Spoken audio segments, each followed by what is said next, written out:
Alors, je suis très heureux de commencer avec vous cette formation sur Spline Design, qui est un logiciel, et oui, gratuit, de modélisation en 3D et qui a la particularité, en fait, de ne pas avoir besoin de logiciel, d'installer localement sur votre machine, mais simplement d'une connexion internet puisque tout va se faire depuis votre navigateur. Alors, sauf exception, si vous souhaitez utiliser en fait une version standalone, en fait, qui n'est pas vraiment une application en tant que telle, mais simplement un miroir pour pouvoir visualiser le contenu de votre compte depuis justement cette application.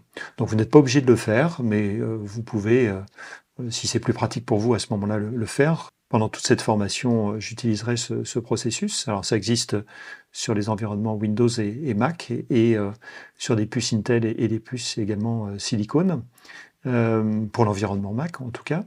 Donc un simple navigateur Internet suffit, c'est gratuit également. Alors c'est gratuit, pas complètement, c'est-à-dire que vous allez avoir un outil qui va être fonctionnel, on va dire à 90%, et après dans la version super, qui est la version gratuite, vous voyez, qui est somme toute pas très très chère, hein. Si on ramène ça à l'année, ça fait 7 $ et mensuellement ça vous fait 9 $ par mois.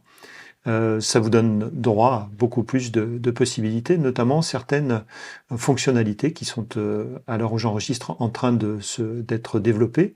C'est notamment l'intégration de l'intelligence artificielle, non seulement pour les styles, mais également pour la conception d'objets. Donc ça, c'est à venir. Vous aurez accès bien entendu à ces fonctionnalités plus tard avec cet abonnement, mais gratuitement, voilà, vous allez pouvoir modéliser, enregistrer, conserver les éléments, accéder à la communauté. Enfin, il y a tout un tas de concepts un peu nouveaux justement à l'intérieur de ce service, puisque c'en est un. Et vous allez pouvoir justement concevoir, soit à partir de rien, soit à partir d'exemples également qu'on va vous mettre à disposition. Voilà, donc ce site, je vous inviterai à vous y rendre pour pouvoir consulter un petit peu ce qu'il y a dedans, et ça vous donnera un aperçu de ce que l'on peut justement intégrer. Tout ça dans un contexte, comme vous dit l'introduction, soit individuellement, vous allez pouvoir bénéficier de cette interface pour pouvoir concevoir justement vos formes, ou bien vous allez pouvoir à terme également créer une communauté de concepteurs, de designers 3D pour vous aider ou pour fabriquer en fait des objets 3D ou des scènes ou des environnements 3D, non pas seul, mais à partir d'un groupe justement de designers 3D. Voilà le concept. Ensuite, c'est un logiciel qui, par la suite, se dotera de fonctionnalités supplémentaires. Il est en cours de développement, en fait, et chaque jour, de nouvelles fonctionnalités apparaissent dans l'outil, une interface également qui peut parfois un tout petit peu changer.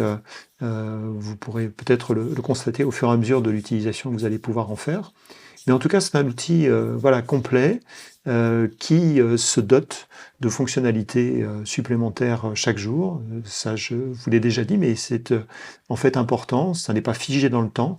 Et vous allez pouvoir modéliser à partir de formes géométriques données. Vous allez pouvoir également sculpter vos propres formes.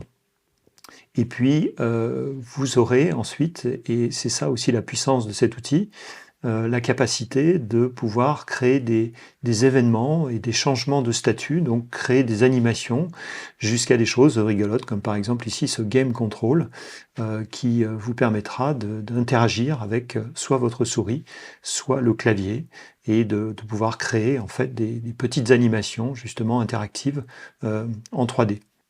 Donc pour débuter sur cet outil, il vous suffit simplement de venir vous inscrire en venant cliquer ici sur le bouton Login.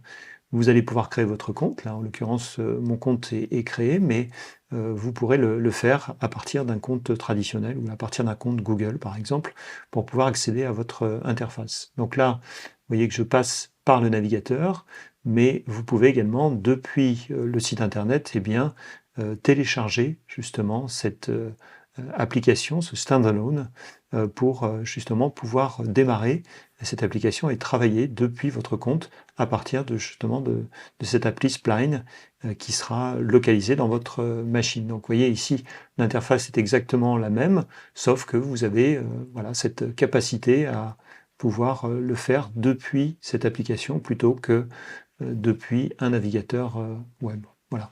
Pour certains, ça peut être important, pour d'autres, un peu moins. Donc, je vous propose, dans le chapitre d'après, de rentrer plus en avant dans l'interface utilisateur.